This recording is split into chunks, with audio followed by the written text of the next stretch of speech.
The ink-stained woman sitting at the dusty table outside the Sierra City boarding house had written her last will at dawn, and by noon she had already penned 3 more for miners who knew their lungs were giving out.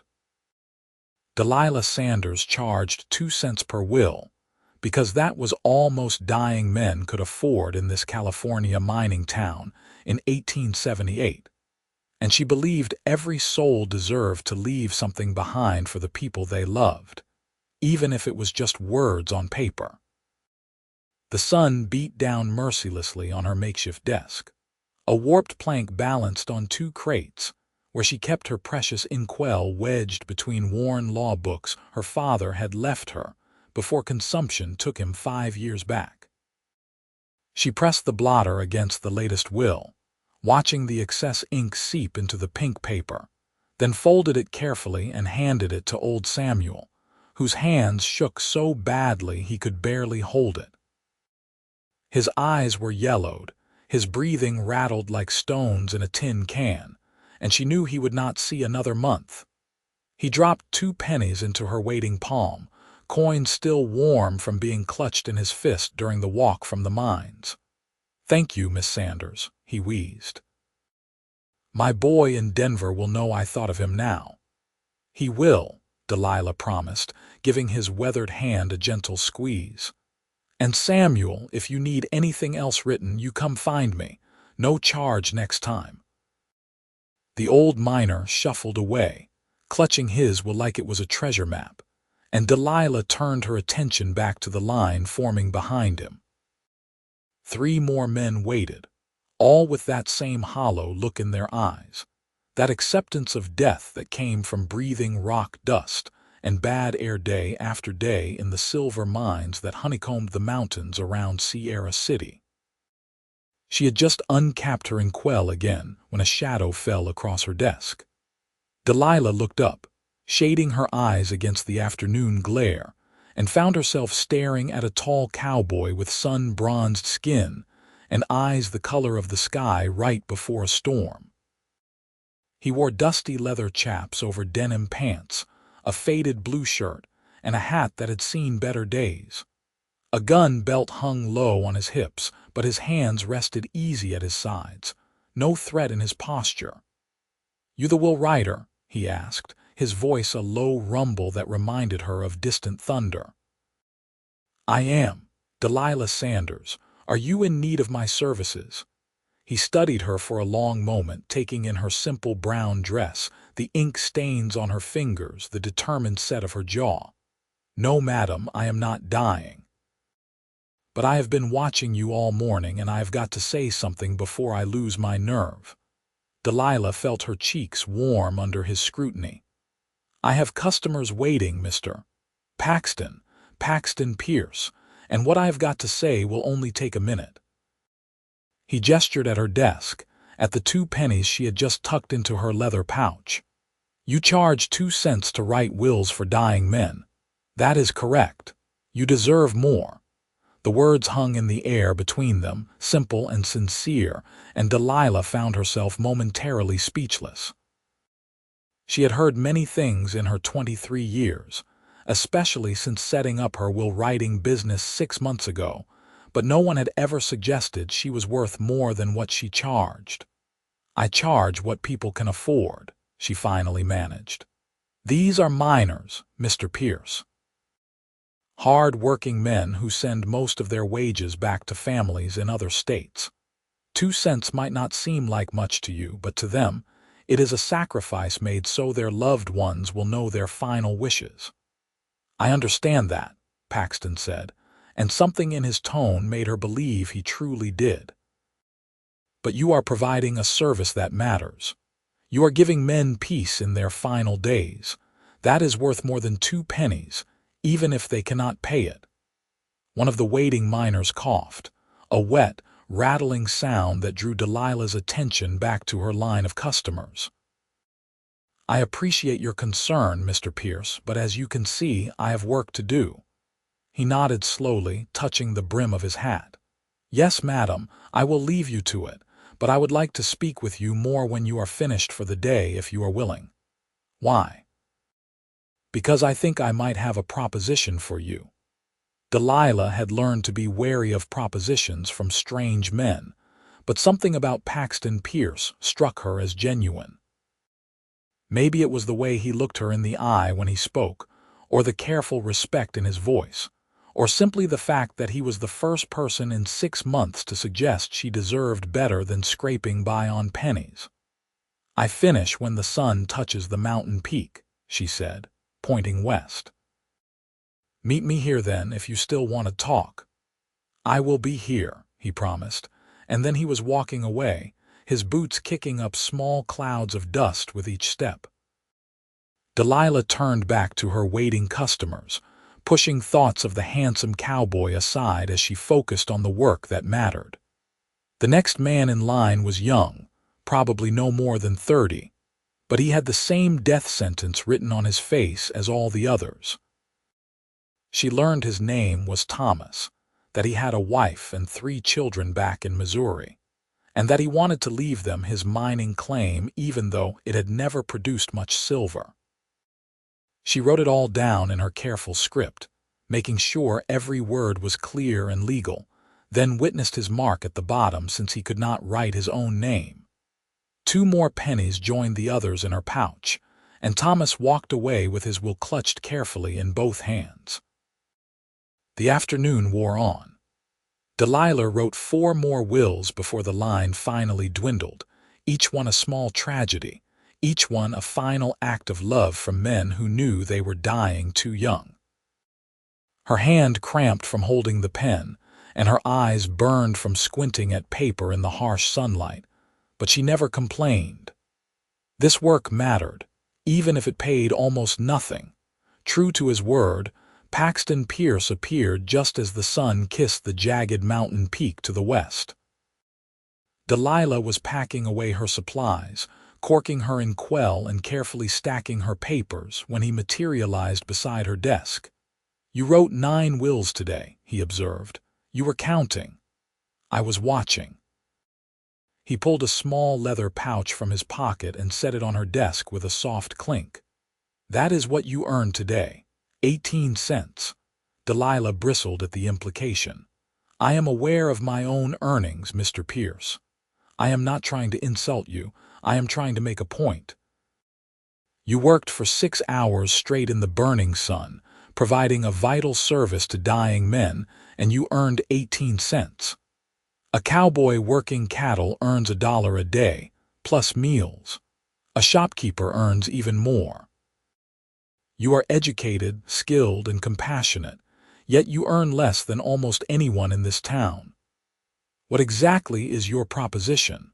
Delilah asked, crossing her arms over her chest. Paxton leaned against the boarding house wall, pushing his hat back on his head. "I have been in Sierra City for 3 weeks, working at the Anderson Ranch about 5 miles south of town. I came in today to send a letter and saw you sitting here with your wills. I watched men come to you who were clearly dying, and I watched you treat each one with dignity and care. Then I saw them pay you pennies for work that would cost dollars if a proper lawyer did it." "There is no proper lawyer in Sierra City," Delilah pointed out. "The nearest one is in Sacramento, a 3-day journey. These men do not have 3 days or the money for that trip. I provide a service they can actually use." "Exactly. You fill a need, but you do it at great cost to yourself."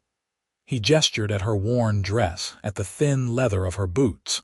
"When was the last time you bought something new for yourself? When was the last time you ate a full meal instead of just bread and beans?" Delilah felt heat rise in her cheeks again, this time from embarrassment rather than attraction. "My circumstances are my own business, Mr. Pierce. They are. But I am a man who believes in fair payment for fair work, and what you are doing is not fair to yourself."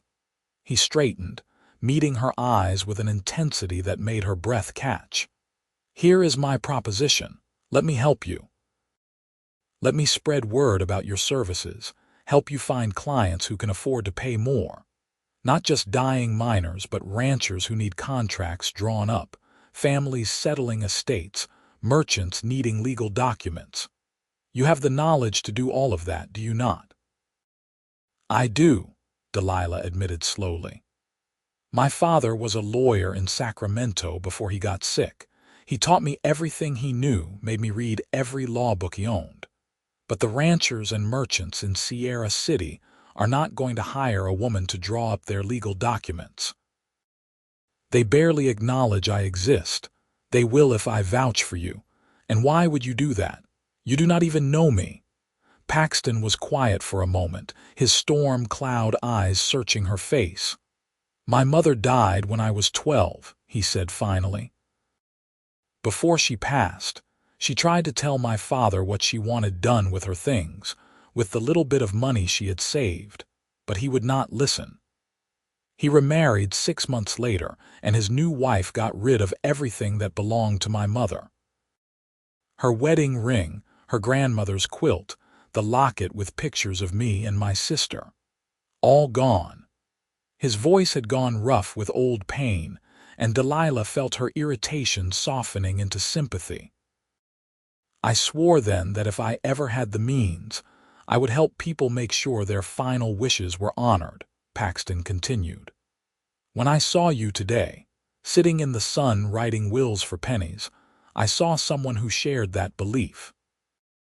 Someone who understood that what you are doing matters, even if nobody seems to value it properly. I want to help you because you deserve better, and because the work you do is important. Delilah studied him, trying to gauge his sincerity. She had been fooled by charming men before, had learned the hard way that sweet words often hid selfish intentions. But Paxton Pierce did not seem to be trying to charm her. He seemed earnest, almost awkward in his honesty. What would you get out of this arrangement? She asked carefully. The satisfaction of knowing I helped someone who deserved it. And maybe, he added with a small smile, the pleasure of getting to know you better, if you are amenable to that. There it was, the real reason. Delilah felt something flutter in her chest, something she had not felt in a long time. Hope, maybe, or the first stirrings of attraction. Paxton Pierce was handsome, yes, but more than that, he seemed kind. He seemed to see her as more than just the strange woman who wrote wills for pennies. I will consider your offer, she said, gathering her supplies. But I need time to think about it. This is my business, my livelihood, and I will not make rash decisions. That is fair, Paxton agreed. May I walk you home? It is getting dark, and Sierra City can be rough after sundown. Delilah glanced at the western sky, where purple and orange streaks were spreading across the horizon. He was right about the danger. Drunken miners often stumbled through the streets after dark, and a woman alone was taking a risk. All right, she said. I am staying at the boarding house, actually. I rent a room on the 2nd floor. Then I will walk you to your door. They gathered her desk setup together, Paxton carrying the heavy plank while Delilah managed the crates and her writing supplies. The boarding house proprietor, a stern woman named Mrs. Chen, raised an eyebrow when she saw them enter together, but said nothing as they climbed the narrow stairs to the 2nd floor. Delilah's room was small and spare, barely large enough for a bed, a washstand, and a small table where she kept her books. She set down her supplies while Paxton leaned the plank against the wall. Thank you for carrying that, she said, suddenly awkward in the close quarters. You are welcome. He stood there for a moment, hat in his hands, looking like he wanted to say something more. Finally, he just nodded and turned toward the door. I will be in town tomorrow if you want to talk more about my offer. I usually eat breakfast at the saloon around 7. I will think about it, Delilah repeated. After he left, she sank onto her narrow bed and stared at the ceiling, her mind racing. Paxton Pierce had appeared in her life like a summer storm, sudden and overwhelming, and she did not know what to make of him. Part of her wanted to trust his offer, to believe that someone actually valued her work enough to help her. But another part, the part that had been disappointed too many times, whispered warnings about men with pretty words and hidden agendas. She fell asleep still thinking about storm cloud eyes and the warmth in his voice when he said she deserved more. The next morning, Delilah found herself walking to the saloon at 7 o'clock, telling herself she was just going to politely decline Paxton's offer and get on with her day. She definitely was not going because she wanted to see him again, to test whether her memory of his kindness matched reality. He was sitting at a corner table when she entered, a plate of eggs and biscuits in front of him. His face lit up when he saw her, and that flutter in her chest returned with a vengeance. "Miss Sanders," he said, standing quickly, "I hoped you would come. Please sit down. Can I buy you breakfast?" Delilah hesitated. Accepting a meal felt like accepting more than just food, but her stomach growled traitorously, reminding her that she had skipped dinner the night before to save money. "Just coffee," she said, sliding into the chair across from him. Paxton signaled the barkeep and ordered coffee and another plate of breakfast. "In case you change your mind," he said when she started to protest. They sat in silence for a moment until the coffee arrived, steaming and black. Delilah wrapped her hands around the cup, savoring the warmth. "I thought about your offer last night," she began. And I am still not sure I understand what you are proposing. You want to help me find better clients who can pay more. But how? And what do you expect in return?" Paxton set down his fork, giving her his full attention. "I know people. I have been working cattle in California for 5 years now, and I have made connections. Ranchers, merchants, even the mine owners. They trust me. If I tell them you are competent and fair, they will give you a chance. And in return, nothing." "Well," he amended, a slight color rising in his tanned cheeks, "I would like permission to court you properly, to take you to dinner, to get to know you better. But that has nothing to do with the business arrangement. Even if you have no interest in courting, I still want to help you." Delilah sipped her coffee, studying him over the rim of her cup. "Why me? You have been in Sierra City for 3 weeks. Surely there are other women you could court, women without ink stains on their hands and worn-out boots." "There are other women," Paxton agreed, "but none of them are you. None of them sit in the hot sun writing wills for dying men because they believe every soul deserves to be remembered. None of them have your intelligence or your compassion or your fierce independence." The words hit her harder than she expected, and Delilah had to look away, blinking against the sudden sting of tears. No one had ever spoken to her like this, with such honest admiration. It was terrifying and wonderful all at once. "I need to think about it," she said, hating how her voice shook slightly. "Take all the time you need." Paxton pushed the plate of eggs and biscuits closer to her. "But please, eat something while you think. You cannot help dying miners if you are dying yourself from hunger." Delilah wanted to argue, but the smell of the food was too tempting. She picked up a fork and took a small bite of eggs, then another, and before she knew it, she was eating properly, filling the hollow emptiness in her stomach. Paxton watched her with satisfaction, eating his own breakfast in companionable silence. When they finished, he paid the tab and walked with her back to the boarding house, where she set up her makeshift desk for another day of work. The morning sun was already warm, promising another scorching afternoon. "I will be around if you need anything," Paxton said, settling his hat on his head. "And Miss Sanders, whether you accept my help or not, you should know that you are extraordinary." He walked away before she could respond, leaving Delilah flustered and confused and more tempted than she wanted to admit. The day proceeded much like the previous one. Delilah wrote wills for dying miners, collecting 2 cents here, 2 cents there, building her meager savings 1 penny at a time. But now she found herself thinking about Paxton's words, about the possibility of earning more, of doing more than just barely surviving. Around midday, a well-dressed man approached her desk. He was older, perhaps 50, with a neatly trimmed beard and expensive clothes that marked him as someone important.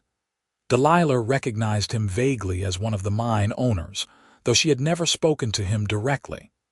"Miss Sanders?" he asked, his tone formal but not unkind. "Yes, sir." "Can I help you? My name is Richard Thornton. I own the Silver Queen mine. Paxton Pierce told me you are skilled at drawing up legal documents." Delilah shot a look around the street, wondering where Paxton was, whether he was watching this moment unfold. "Mr. Pierce is very kind, but I primarily write wills for miners. So I have heard. But Pierce seems to think you could handle something more complex." Thornton pulled a folded paper from his jacket. "I need a contract drawn up for a business partnership. My regular lawyer is in Sacramento, and I need this done by tomorrow. Pierce vouched for your competence. Are you interested?" Delilah's heart hammered in her chest. This was exactly what Paxton had promised, a real client with real money. But it was also a test, and if she failed, she would lose more than just the job. She would lose her reputation, her credibility, everything she had worked to build. "What kind of partnership?" she asked, buying herself time to think. Thornton explained the details. He was partnering with another mine owner to share the costs of new equipment and infrastructure. They needed a contract that outlined the terms, the profit-sharing arrangement, and the responsibilities of each party. "I can do that," Delilah said, surprised by how steady her voice sounded. "But I will need to review my father's law books to make sure I get the language exactly right. Can you come back this afternoon, say around 4 o'clock? 4 o'clock, Thornton agreed. He pulled out a leather wallet and extracted several bills. "This is $5 as a deposit. You will get another 5 when you deliver the completed contract, assuming it meets my standards. $10. Delilah stared at the money in her hand, more than she typically earned in 2 weeks. "Thank you, Mr. Thornton. I will not disappoint you." After he left, Delilah immediately began packing up her will-writing supplies. She had work to do, real legal work, and she could not afford to waste time. She carried everything up to her room, spread her law books across the narrow bed, and lost herself in contracts and precedents and proper legal language. Hours passed in focused concentration. Delilah drafted and redrafted the contract, checking every clause against her father's books, making sure the language was clear and binding. Her hand cramped from writing, and her eyes burned from reading dense legal text, but she pushed through, driven by determination and the desire to prove both Paxton and herself right. At 3:30, she had a completed contract that she believed would satisfy Thornton's needs. She read through it one more time, checking for errors, then copied it onto clean paper in her best handwriting. By the time she hurried back downstairs to set up her desk, it was nearly 4 o'clock. Thornton arrived precisely on time, and Delilah handed him the contract with trembling hands. He read through it slowly, his expression unreadable while she held her breath and prayed she had not made any terrible mistakes. "This is excellent work," he finally said, looking up at her with genuine approval. "Clear, comprehensive, and legally sound. You have a real talent for this, Miss Sanders." Relief washed through her so powerfully that she nearly swayed. "Thank you, sir." He counted out $5 more and pressed them into her hand. "I will recommend your services to my associates. I imagine you will be quite busy in the coming weeks." After Thornton left, Delilah sat at her desk and stared at the $10, hardly believing this was real. $10 for a few hours of work, compared to the 18 cents she had earned yesterday for a full day of writing wills. Paxton had been right.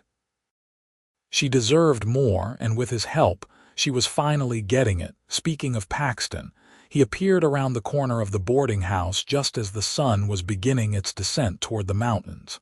His face was hopeful and anxious all at once. "Did Thornton find you?" he asked. "He did." "And the job went well."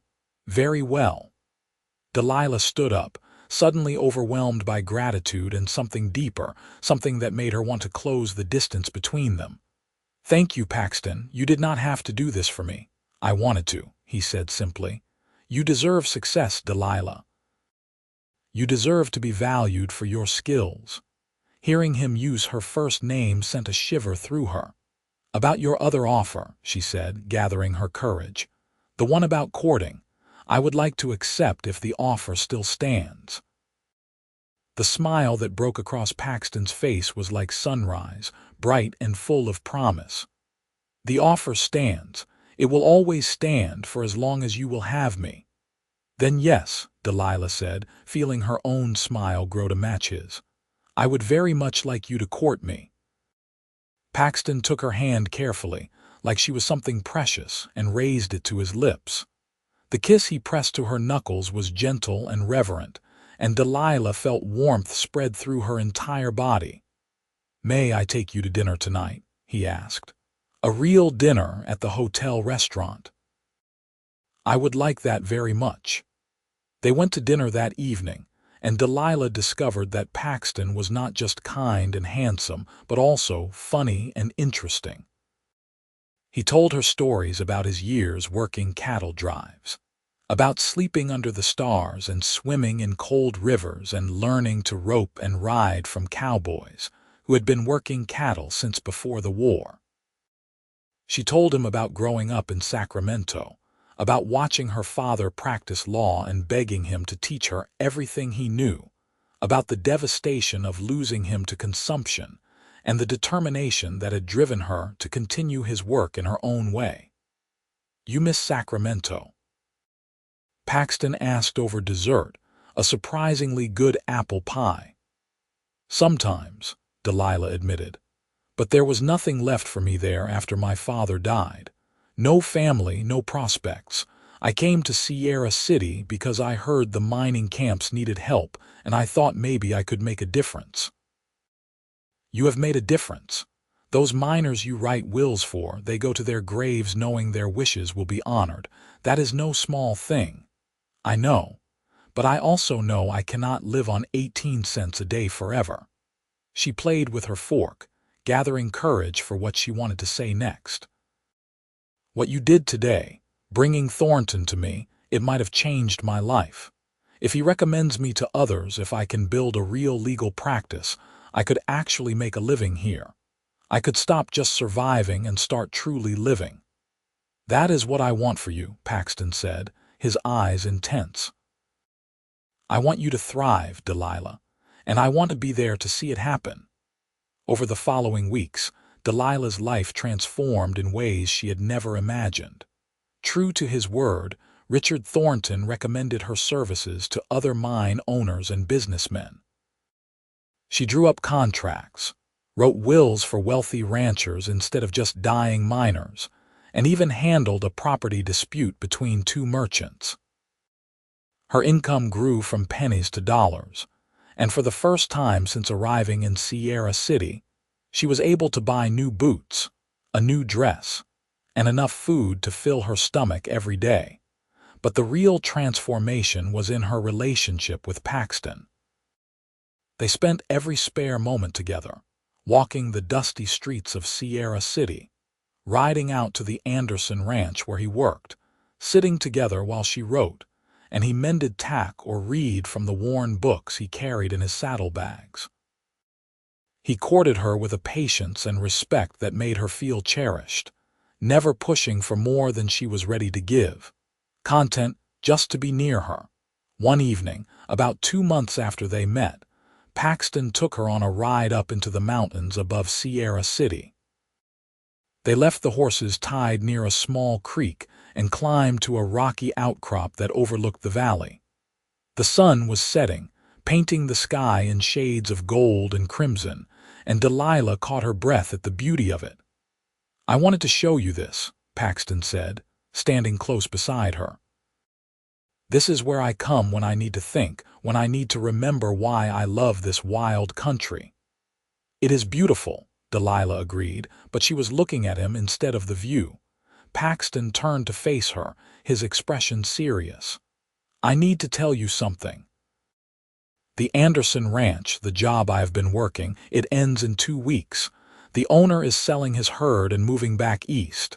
Delilah's stomach dropped. "You are leaving. That depends on you." He took both her hands in his calloused fingers warm and strong.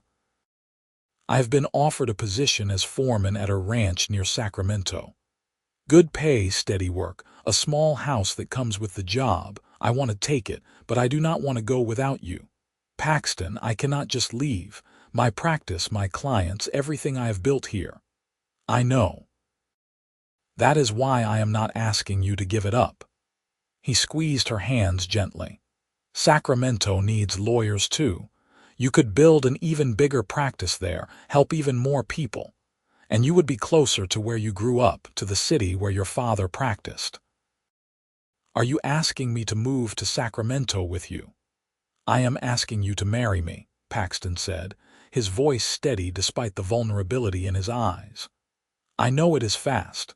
I know we have only known each other for 2 months, but I have never been more sure of anything in my life. I love you, Delilah Sanders. I love your intelligence and your compassion and your determination. I love the way you care about dying miners and the way you fight for what you believe in.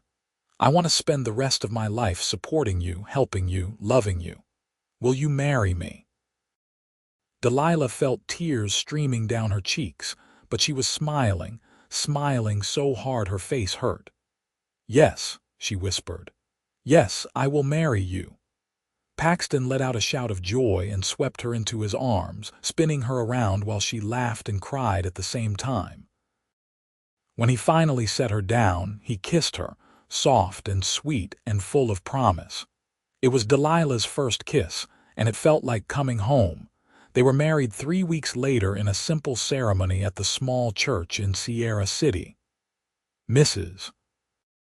Chen from the boarding house stood as Delilah's witness, and a cowboy friend of Paxton's named James stood as his.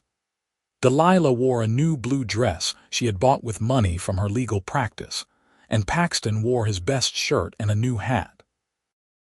They exchanged vows in front of the circuit preacher who happened to be passing through town, promising to love and honor each other for the rest of their lives. After the ceremony, they packed Delilah's belongings onto a wagon Paxton had borrowed and began the 3-day journey to Sacramento. Delilah looked back at Sierra City as they rolled away, thinking about the dying miners she had helped, the wills she had written for 2 cents each, the life she was leaving behind. But when she looked at Paxton sitting beside her on the wagon bench, his hand warm in hers, she knew she was making the right choice.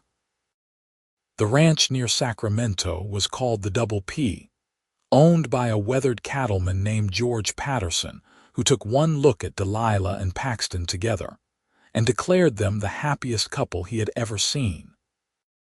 The foreman's house was small but sturdy, with 2 rooms, a real stove and glass windows that let in the morning light. It was the nicest place Delilah had ever lived. While Paxton settled into his new role managing the ranch hands and cattle, Delilah set about establishing her legal practice in Sacramento. It was harder than she expected. The city already had several lawyers, all men, and many potential clients were skeptical about hiring a woman. But Delilah was persistent.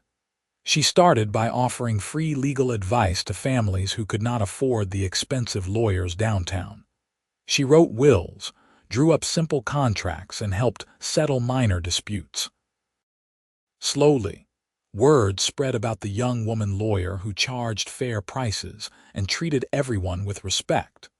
Her breakthrough came 6 months after arriving in Sacramento, when a wealthy widow named Mrs. Harrison hired her to handle her late husband's estate. It was a complex case involving multiple properties, business interests, and disagreements among the heirs. Delilah worked tirelessly, spending long hours researching precedents and negotiating between the feuding family members. In the end, she managed to settle the estate fairly and legally, earning Mrs. Harrison's gratitude and a generous payment. After that, the clients came steadily.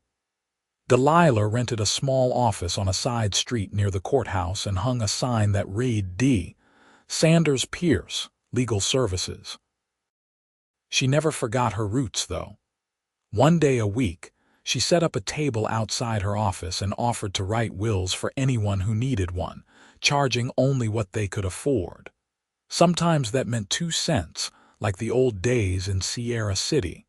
Sometimes it meant nothing at all. Paxton supported her completely, proud of her success and never resentful of the long hours she sometimes worked. He would bring her lunch at her office, or massage her ink-cramped hands in the evenings, or simply sit nearby reading while she worked on difficult cases. Their love deepened with every passing month, growing from the intense passion of new romance into something steadier and more profound. 2 years after they married, Delilah discovered she was pregnant. The news terrified and thrilled her in equal measure. She had always wanted children, but she worried about how motherhood would affect her practice, whether she could manage both. "You can do anything you set your mind to," Paxton assured her, his hand resting gently on her still flat stomach. "And I will be right here helping you every step of the way." Their son was born in the spring of 1881, a healthy, loud baby with Paxton's dark hair and Delilah's determined chin. They named him Peter, after Paxton's father, and the joy he brought into their lives was immeasurable. Delilah took 2 months away from her practice to focus on her new son, but she found herself growing restless without her work. With Paxton's encouragement and the help of a kind neighbor woman who loved caring for babies, Delilah gradually returned to her office. Balancing motherhood and her legal career was exhausting, but Delilah made it work. She brought Peter to the office sometimes, setting up a cradle in the corner where he would sleep while she met with clients. Some clients were put off by the presence of a baby, but most found it charming, and Delilah gained a reputation as a woman who could do it all. Peter was 3 years old when Delilah took on the case that would define her career.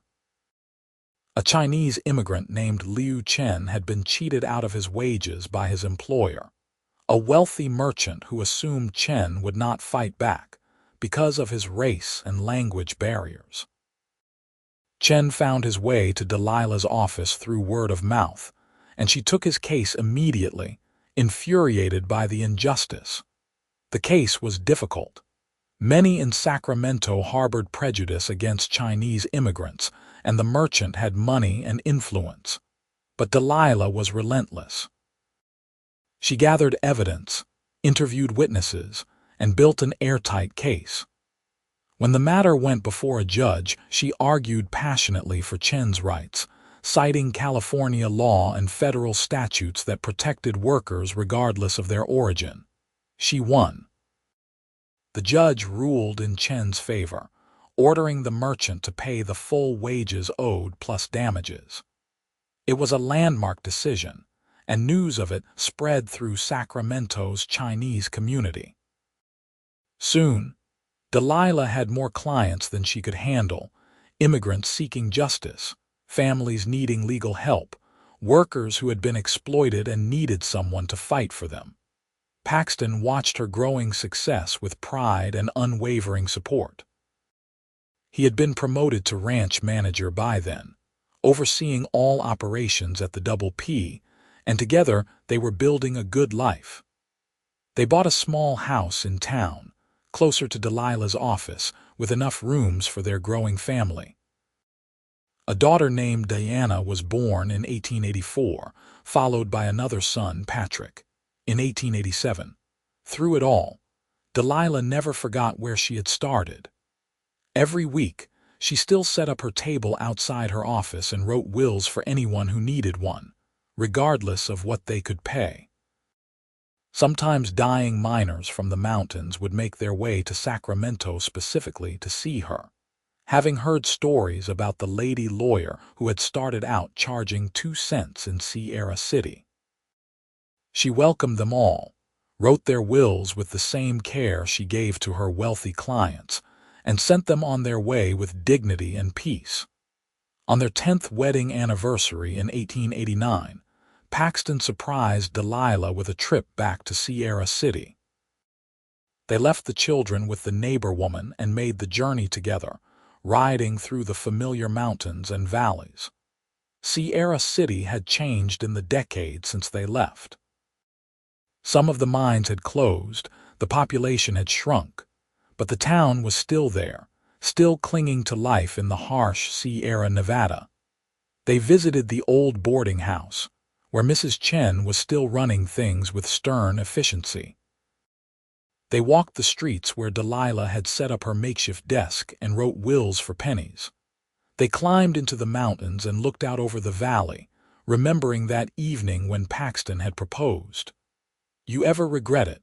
Paxton asked, holding her hand as they watched the sunset.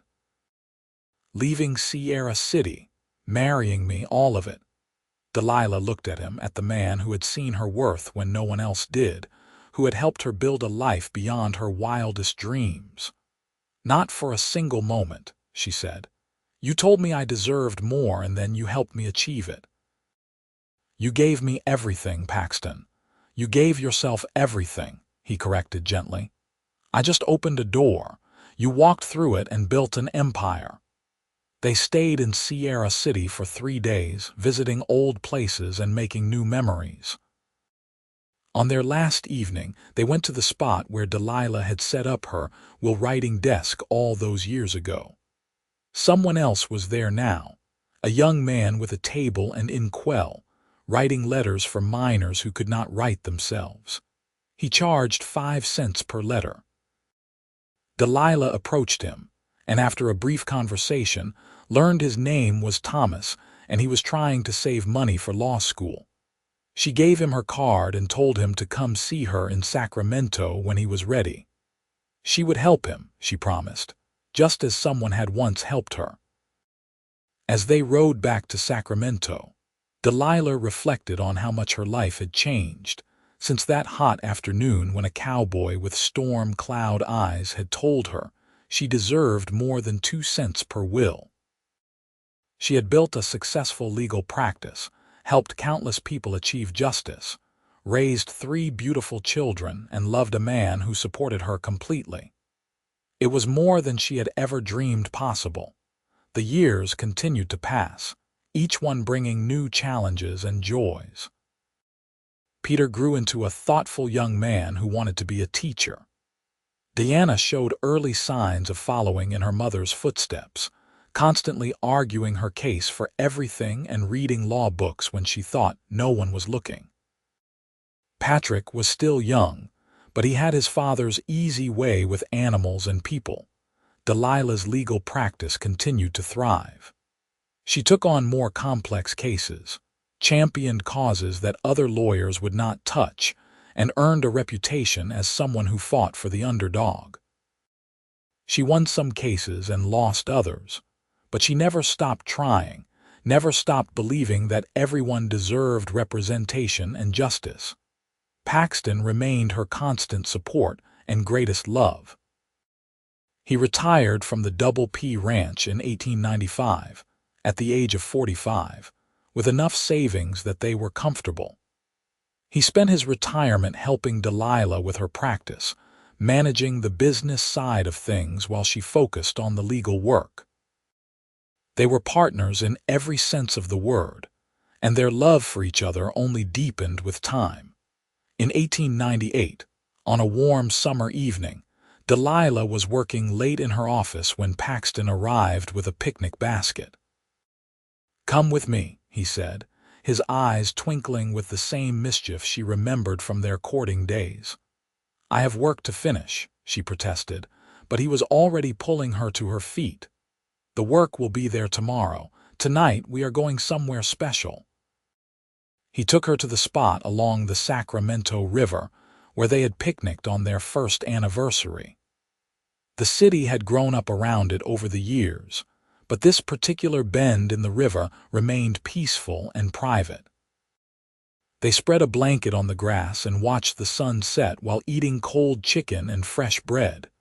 "You remember what I said to you the first time I saw you?" Paxton asked, pouring wine into 2 tin cups. "You said I deserved more," Delilah recalled, smiling at the memory.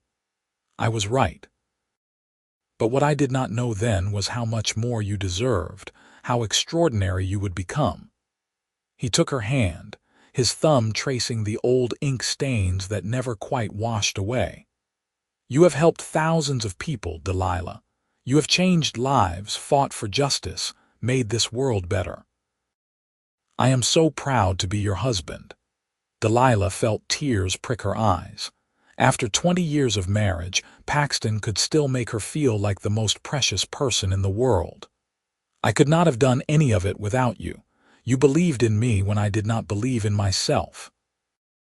You opened doors and stood beside me and loved me through everything. You are my partner, my love, my everything." They kissed as the sun disappeared below the horizon. Two people who had found each other in a dusty mining town and built a lifetime of love and purpose together.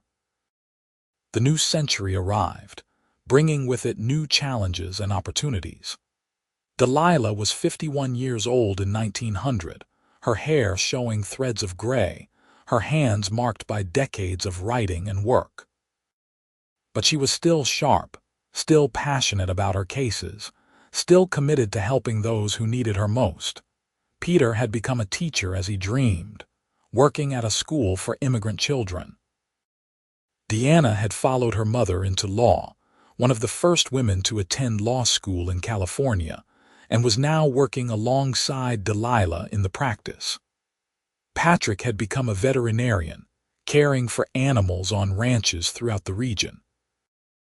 All three had found their callings, and Delilah and Paxton were immensely proud. One day in the spring of 1902, an elderly Chinese man came into Delilah's office.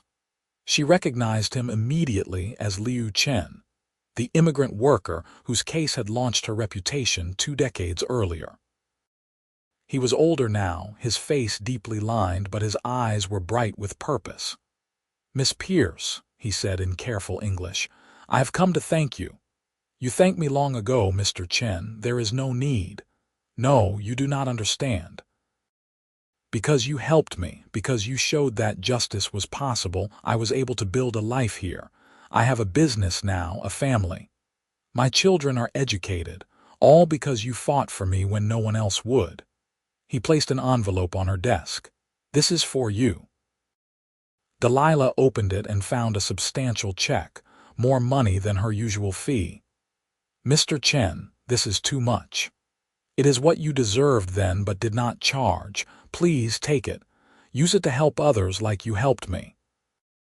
After he left, Delilah sat holding the check, thinking about the long path from Sierra City to here, from writing wills for 2 cents to changing lives through the law.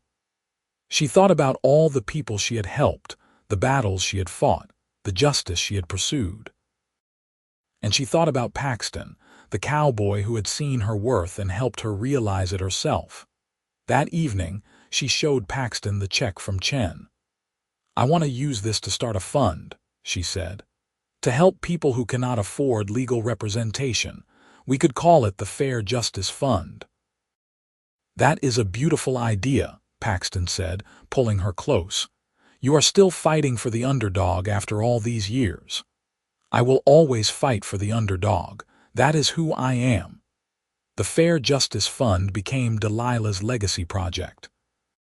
She and Deanna managed it together, using the money to provide free legal services to those who needed it most. The fund grew as other lawyers and philanthropists contributed, inspired by Delilah's commitment to justice for all. Paxton and Delilah celebrated their silver wedding anniversary in 1904, surrounded by their children, grandchildren, and friends. It was a joyous occasion, filled with laughter and love and stories of the journey they had shared. During the speeches, Deanna stood up and raised her glass. "To my parents," she said, her voice thick with emotion. "My mother taught me that everyone deserves justice, regardless of their station in life. My father taught me that true love means supporting your partner's dreams, even when they are unconventional. Together, they showed me what it means to build a life of purpose and partnership. I am who I am because of both of you."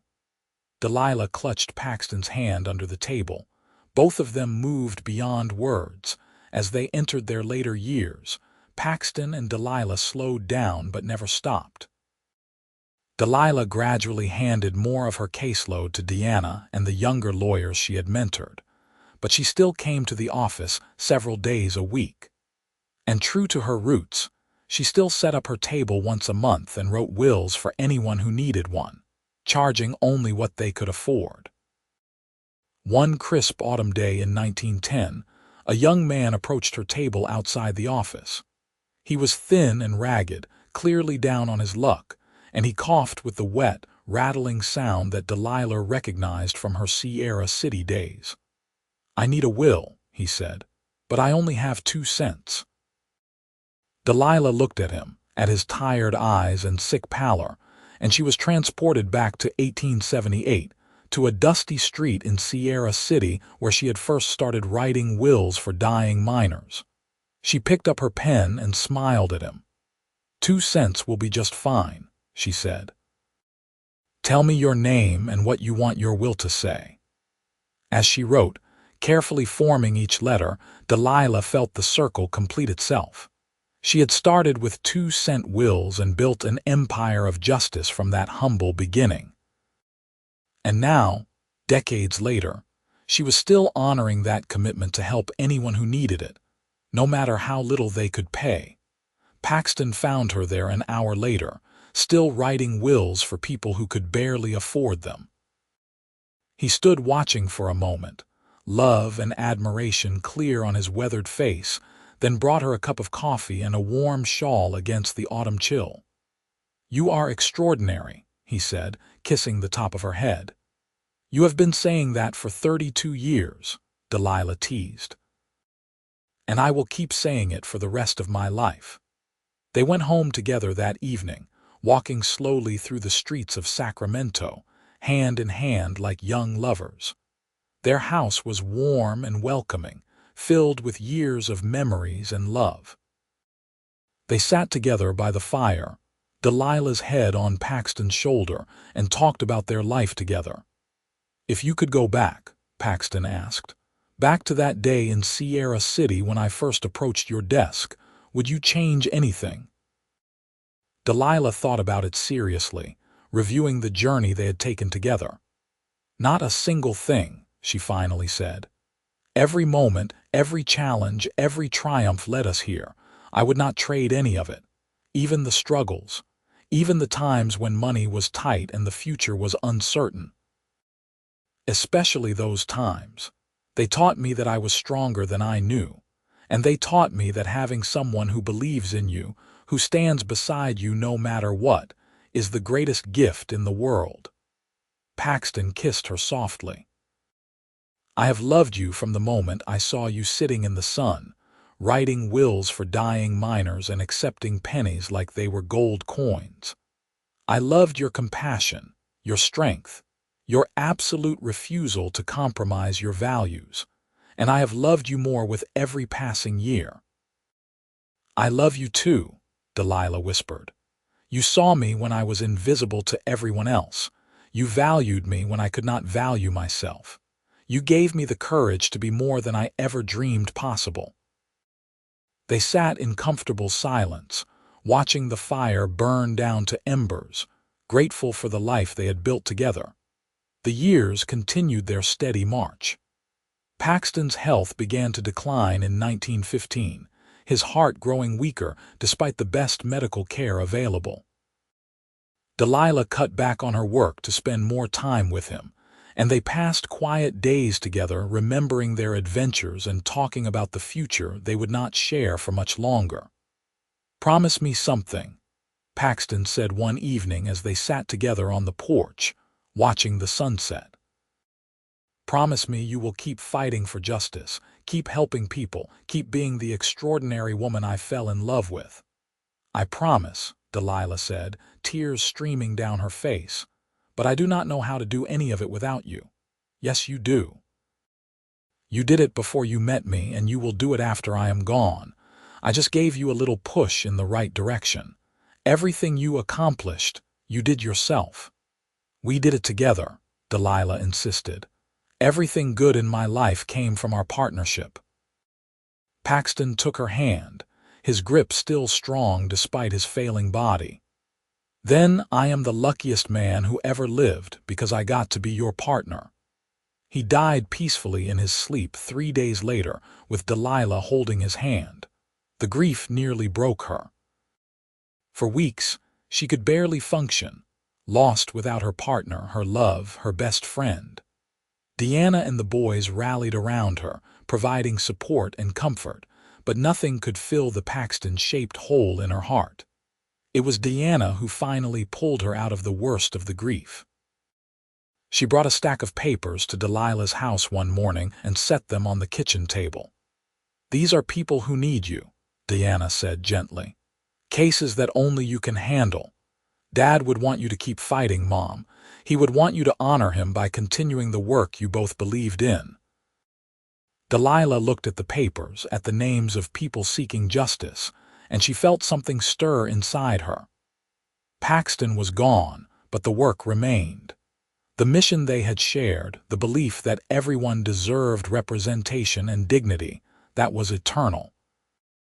She returned to her office the next week. It was hard, walking into a space that held so many memories of Paxton bringing her lunch or managing her appointments or simply being there. But Delilah pushed through the pain, focusing on her clients and their needs. Over the following years, Delilah continued her work with renewed determination. She took on cases that other lawyers avoided, championed unpopular causes, and never wavered in her commitment to justice. The Fair Justice Fund expanded under her and Diana's leadership, helping hundreds of people who could not afford legal representation. On what would have been her and Paxton's 40th wedding anniversary, Delilah made a pilgrimage to Sierra City. The town was smaller now, many of the mines closed, but it was still there, still clinging to existence in the mountains. She walked to the spot where she had set up her will-writing desk so many years ago and stood there remembering. A young woman approached her, curiosity in her eyes. "Are you all right, madam?" "I am fine," Delilah said, smiling through her tears. "I used to write wills here a long time ago, 2 cents each for dying miners." "That was you." The young woman's eyes widened. "My grandfather told me stories about the will-writing lady who helped everyone, no matter how poor they were. He said you changed his life." "What was your grandfather's name?" "Thomas Wheeler." "You wrote a will for him in 1878, and he always said it gave him peace knowing his family would be taken care of." Delilah remembered Thomas, remembered his thin face and hopeful eyes, remembered writing his will in the hot sun. "I am glad I could help him." "You did more than help him. You showed him that someone cared, that even dying miners mattered to somebody." He lived another 5 years after that will was written, and he spent those years telling everyone about the lady who charged 2 cents because she believed in dignity for all. After the young woman left, Delilah sat on a nearby bench and let the memories wash over her. She thought about all the wills she had written, all the people she had helped, all the lives she had touched. And she thought about Paxton, the cowboy who had told her she deserved more and then spent his life proving it. "I did it," she whispered to the mountain air, to Paxton's spirit wherever it might be. "I kept fighting. I kept helping people. I kept being the woman you believed in." Delilah lived to the age of 82, passing peacefully in her sleep in 1931. Her funeral was attended by hundreds of people whose lives she had touched over more than 50 years of practicing law. Former clients spoke about how she had fought for them when no one else would. Fellow lawyers praised her integrity and skill. Her children and grandchildren shared stories of her compassion and determination. Diana gave the final eulogy, her voice strong despite her grief. "My mother started her career writing wills for 2 cents because she believed every person, no matter how poor or powerless, deserved to have their voice heard. She built one of the most successful legal practices in California on that foundation of dignity and justice for all. But more than that, she showed us all what it means to live with purpose, to fight for what is right, and to love deeply and completely." She paused, looking out at the gathered crowd. "My father used to say that the day he met my mother was the luckiest day of his life. But I think they were both lucky to find partners who supported each other completely, who built a life of meaning together, who showed the rest of us what true partnership looks like. We honor them both today, and we commit to continuing their work of fighting for justice and dignity for all people." Delilah was buried beside Paxton in a cemetery overlooking Sacramento, the city where they had built their life together. Her headstone read simply, "Delilah Sanders Pierce, 1849–1931. She fought for justice. She deserved more, and she achieved it." The Fair Justice Fund continued for decades after Delilah's death, growing into one of the largest pro bono legal organizations in California. Deanna ran it until her own retirement, then passed it to her daughter, and the work continued through generations. Lawyers who trained through the fund went on to champion civil rights, fight corruption, and defend the powerless, all carrying forward Delilah's legacy. In Sierra City, a small plaque was placed near the old boarding house, marking the spot where Delilah had written her 2-cent wills. It became a minor tourist attraction, a reminder of the early days of the mining camps and the people who had tried to bring dignity and order to that wild frontier.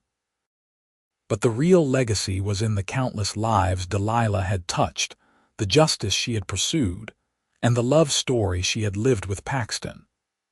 They had started as strangers, a struggling woman lawyer and a cowboy with a good heart, and they had built something extraordinary together.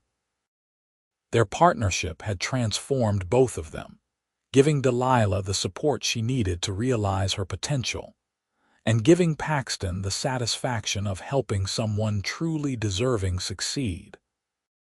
Years later, law students in California would study Delilah Pierce's cases, learning from her legal strategies and her unwavering commitment to justice. Young lawyers would hear stories about the woman who started by writing wills for 2 cents and built an empire of justice from that humble beginning. And couples would tell the story of Delilah and Paxton to illustrate what true partnership looked like, how two people could support and elevate each other while building a life of meaning and purpose.